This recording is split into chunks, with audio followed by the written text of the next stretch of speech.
ह्या छोट्या छोट्या कॉन्व्हर्सेशन्स मधून एक आई म्हणून आपल्या मुलाला किंवा मुलीला आपल्याला बरंच काही शिकवायचं असतं. येस. आणि लाईफ लेसन्स असोत किंवा स्किल्स असोत किंवा इव्हन जनरेशनल नॉलेज आपण ट्रान्सफर करत असतो. क्या बात. ब्युटिफुल. म्हणजे एका आजोबांनी शिकवलेली किंवा आजीनी शिकवलेली गोष्ट ही त्या पणती पणतू त्याच्या पलीकडच्या पिढ्यांमध्ये सुद्धा रुजते. ती का रुजते? माणूस जेव्हा गुहेत राहत होता तेव्हा सुद्धा स्टोरी टेलिंग होतच की.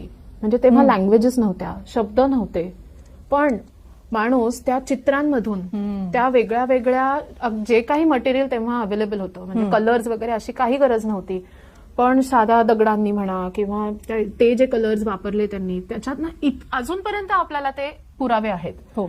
आणि कुठल्याही गोष्टीची, मग ते मंदिर असो किंवा एका लढाईच्या खाणाखुणा असतात त्याची ती गोष्ट असो, ईच अँड एव्हरीथिंग, छोट्यातली छोटी गोष्ट काहीही असो, ती आपल्याला गोष्ट सांगत असते, त्याच्यातनं काहीतरी शिकवत असते.